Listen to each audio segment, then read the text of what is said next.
আমি তখন শহরে নতুন নতুন গাড়ি চালাতে শুরু করেছি। আমার জন্ম রাজশাহী শহরে হওয়ার কারণে রাস্তাঘাট যেমন চেনা, তেমনি এই শহরের মানুষগুলোও খুব পরিচিত।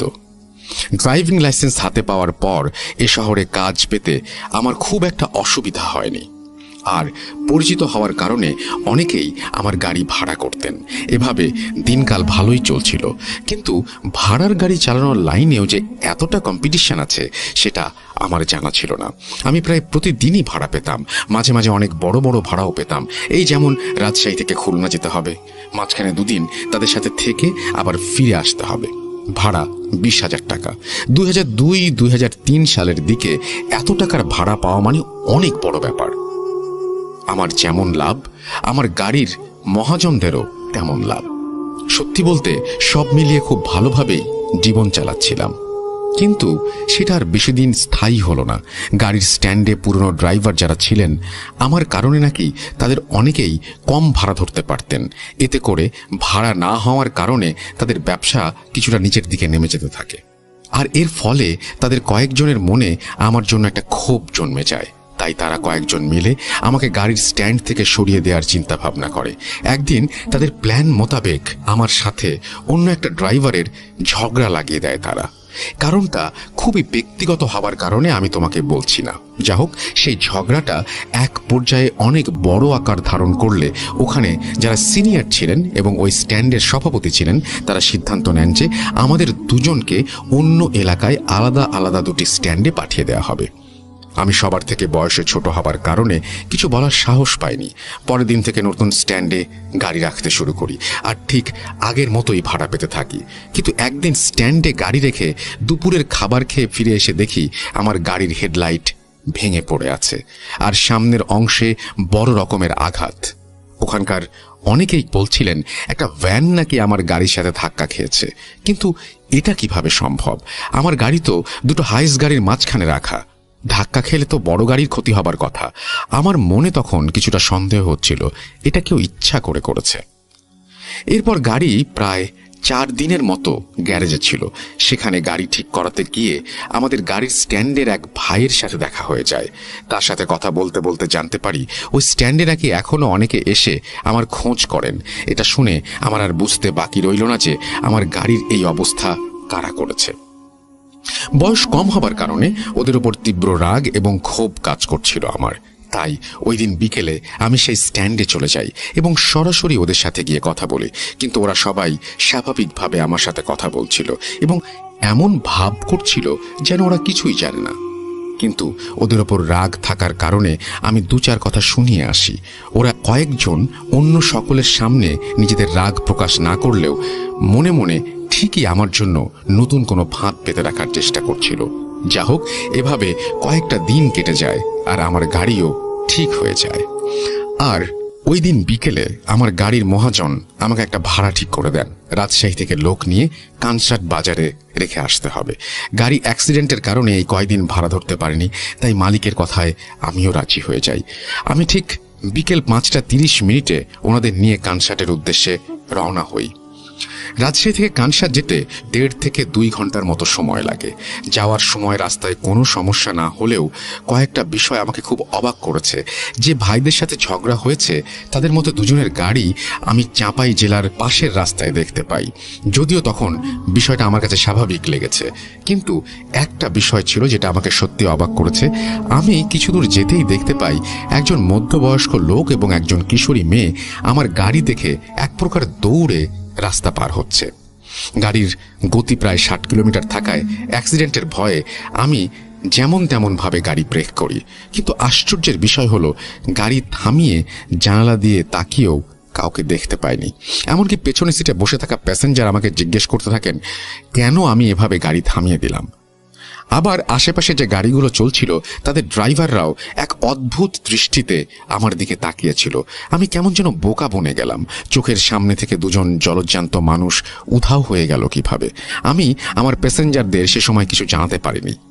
কোনোভাবে কথাটা ঘুরিয়ে দেওয়ার চেষ্টা করেছিলাম, কারণ আমি যা দেখে গাড়ি থামিয়ে দিয়েছি সেটা ওনারা দেখতে পেলে আমাকে এর কারণ জিজ্ঞেস করতেন না। তাই বিষয়টাকে আমি নিজের চোখের ভুল ভেবে কাটিয়ে দেওয়ার চেষ্টা করছিলাম। এরপর যাওয়ার পথে আর কোনো ঘটনা ঘটেনি। গন্তব্যস্থলে পৌঁছে দেখি সেখানে একটি বিয়ের অনুষ্ঠানের আয়োজন চলছে। তখন রাত 8টার মতো বেজে গিয়েছে। দেরি করে রওনা দিলে রাজশাহী ফিরতে অনেক রাত হয়ে যাবে ভেবে আমি তখনই চলে আসতে চাইছিলাম, কিন্তু তারা আমাকে না খাইয়ে সেখান থেকে বিদায় জানাতে নারাজ। এক সময় তাদের জোরাজুরিতে আমি খাওয়া দাওয়া করতে রাজি হই। আমার প্যাসেঞ্জারের একজন আমাকে একটা জায়গায় বসতে বলে। আমার খাবারের ব্যবস্থা করে তারা চলে যান। ওই দিন একটু গরম আবহাওয়া থাকার কারণে আমি বাড়ির পাশে একটা বড় আম গাছের নিচে গিয়ে বসি। গাছের নিচে জায়গাটা বেশ ঠান্ডা আর আরামদায়ক ছিল। খাবার আসতে দেরি হওয়ায় গাছের নিচে বসেই আমি একটা সিগারেট জ্বালাই। সিগারেট খেতে খেতে লক্ষ্য করলাম একটা চৌকির ওপর দুজন বয়স্ক লোক কিছু বাচ্চাকে কোলে নিয়ে বসে আছেন। ব্যাপারটা আমার কাছে অস্বাভাবিক মনে হলেও হঠাৎ একটা অলৌকিক ঘটনা আমার চোখে পড়ল।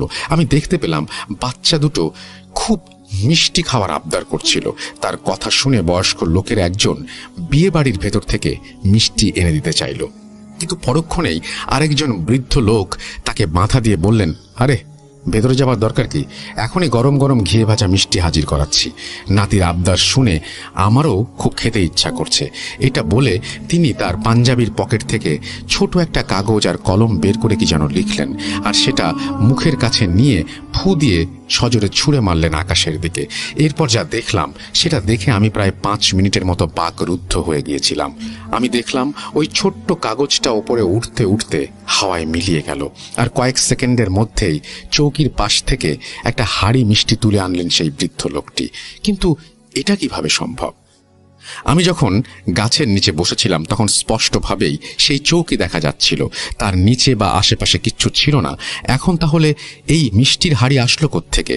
আমি কিছুক্ষণ চুপ করে থাকার পর সেখানে গিয়ে যেই না কথা বলতে নেব তখনই একজন আমার দিকে তাকিয়ে বললেন, আরে বাবা এসো এসো, মিষ্টি খাও, একদম গরম গরম ঘিয়ে ভাজা রসগোল্লা।